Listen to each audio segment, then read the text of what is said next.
সময়টা ছিল 2015 সাল। সবেমাত্র অনার্স প্রথম বর্ষে আমি নিজের হাত খরচ চালানোর জন্য একটা টিউশনি করতাম। ছাত্রের বাবা ছিল পুলিশ কর্মকর্তা।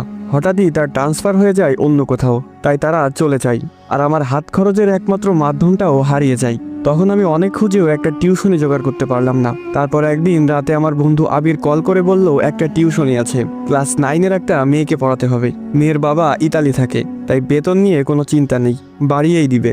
কিন্তু শর্ত হলো সপ্তাহে 2 দিন পড়াতে যেতে হবে, ঠিক রাত 11টা থেকে 2টা পর্যন্ত। এমন শর্ত শুনে আমি সাথে সাথেই না বলে দেই, কারণ রাত 11টা থেকে পড়াতে যাওয়া আমার পক্ষে সম্ভব না। সকালে আমার ক্লাস শুরু হয় 10টা বাজে, ঘুমাবো কখন এই সময় পড়াতে গেলে? কিন্তু তারপর আবির যা বলল তাতে আমার ঘুম হারাম হয়ে গেল। ও বলল 15,000 টাকা বেতন দিবে।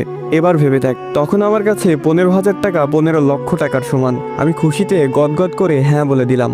আবির আমাকে ঠিকানা টেক্সট করে দিল আর বলল শুধুমাত্র শনিবার এবং রবিবার রাতে যেতে হবে।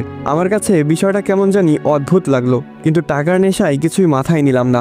2 দিন পর শনিবার আমি রওনা দিলাম আবিরের দেওয়া ঠিকানা অনুযায়ী। শহর থেকে অনেকটা বাইরে হিন্দুপাড়া নামের একটা গ্রাম আছে, সেখানে বেশিরভাগ বাসিন্দাই হিন্দু ধর্মের অনুসারী। আমি সেখানে গিয়ে একজনকে ঠিকানা দেখিয়ে বললাম, ভাই এই বাড়িটা কোন দিকে বলতে পারেন? সে আমার দিকে কিভাবে যেন তাকিয়ে থাকলো কিছুক্ষণ, তারপর বলল সামনে গিয়েই একটা পুরনো বিল্ডিং পাবেন, ওইটাই আপনার ঠিকানা। আমি সামনে হাঁটা শুরু করলাম। একবার পিছনে তাকিয়ে দেখলাম লোকটা এখনো সেই অদ্ভুত ভঙ্গিতে আমার দিকে তাকিয়ে আছে। কেমন যেন একটু লাগছে আমার ভিতরে, মনটা সায় দিচ্ছে না যেতে। কিন্তু 15,000 টাকার কথা মনে পড়লেই আবার মন বদলে যায়। না, গিয়েই দেখি। একটা পুরনো বিল্ডিং এর সামনে এসে দাঁড়ালাম। হ্যাঁ, এটাই সেই ঠিকানা। 11টা বাজতে আর 1 মিনিট বাকি। আমি গিয়ে দরজাটা নক করার সাথে সাথে দরজাটা খুলে গেল। মনে হচ্ছে কেউ যেন আমার জন্য দরজার কাছেই দাঁড়িয়েছিল। দরজা ধাক্কা দিতেই খুলে গেল, খ্যাত করে একটা শব্দ হলো, কিন্তু সেখানে কেউ ছিল না। তাহলে দরজা খুললো কে? আমি কখনো ভূত প্রেত এসবে ভয় পেতাম না, অনেক দেখেছি জীবনে এসব। একটা কথা বুঝে গিয়েছিলাম, সেটা হলো তাদেরকে ভয় পেলেই তারা মাথায় চড়ে বসে। তাই নিজেকে খুব শান্ত করে বাসায় প্রবেশ করলাম। বাসার ভিতরটা কেমন যেন অন্যরকম দেখতে। প্রতিটা দেয়ালে আরবিতে কিছু লেখালেখি করা, অদ্ভুত অদ্ভুত ছোট পোকামাকড়ের দৃশ্য আঁকা। সবচেয়ে বড় কথা, বাসার ভিতরটা একদম নিস্তব্ধতায় ঘেরা, কোনো একটা ছোট শব্দ কানে আসছে না। একজন মধ্যবয়স্ক মহিলা একটা রুম থেকে হাসি মুখে বেরিয়ে এলেন। আমাকে বলল, তুমি নিশ্চয় গালিব, আবির তোমাকে পাঠিয়েছে।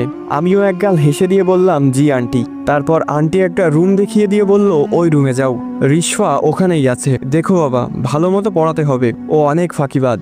ও, তার মানে আমার ছাত্রীর নাম রিশফা? আমি বললাম, সেটা নিয়ে আপনি চিন্তা করবেন না আন্টি, আমি রিশফাকে ব্রিলিয়ান্ট স্টুডেন্ট বানিয়ে দিব। এই বলে রুমে গেলাম। দেখলাম রিশফা এক মনে খাতায় কি যেন অঙ্কন করছে। আমি গিয়ে হালকা কাশি দিতেই সে উঠে সালাম দিল। আমি সালামের উত্তর দিয়ে বসলাম। খাতার দিকে লক্ষ্য করে দেখলাম সে অদ্ভুত একটা প্রাণীর ছবি আঁকছিল। এমন প্রাণী বাস্তবে নেই, শুধু কল্পনাতেই আঁকা সম্ভব।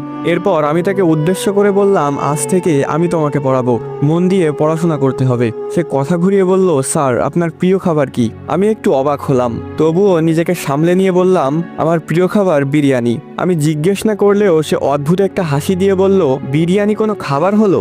আমার তো প্রিয় তাজা রক্ত আর মানুষের মস্তক। একটু ঘাবড়ে গিয়ে বললাম, এসব কি ধরনের আর কি? আমি তো আমার স্যার, পড়াশোনা বাদে কোনো ফালতু কথা হবে না আজ থেকে। সে একটু মন খারাপ করে পড়ায় মনোযোগ দিল। বারবার আমার মনে হচ্ছিল কেউ যেন উকি দিয়ে আবার চলে যাচ্ছে। হতে পারে আন্টি তার মেয়েকে ঠিকমতো পড়াচ্ছে কিনা সেটা দেখছে হয়তো। আমার চোখ খুব জ্বলতে লাগলো হঠাৎ করে, মনে হচ্ছে কেউ যেন চোখে মরিচ জ্বলে দিয়েছে। আমি রিশফাকে পড়া দেখিয়ে বললাম, তোমাদের ওয়াশরুমটা কোন দিকে? সে হাতের ইশারায় দেখিয়ে দিল। আমি তাড়াতাড়ি ওয়াশরুমে গিয়ে চোখে পানি দিলাম। তারপর আয়নায় তাকিয়ে দেখলাম চোখ লাল হয়ে আছে।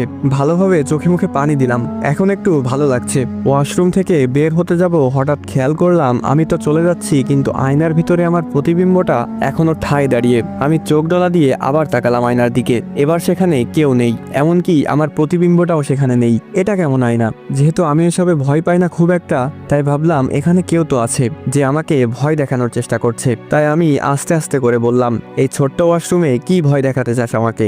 সাহস থাকলে বাইরে দেখা করিস। এই বলে চলে আসলাম।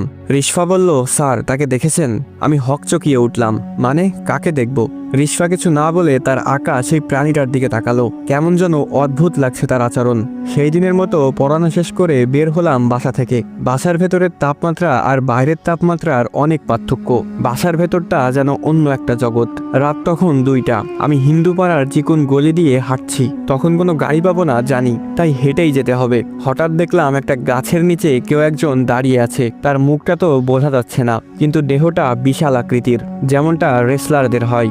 আমি বুঝে গেলাম এটা অন্য কিছু, তাই তাকে পাশ কাটিয়ে যাওয়ার সময় বললাম, আর মানুষ পাইলি না ভয় দেখানোর জন্য?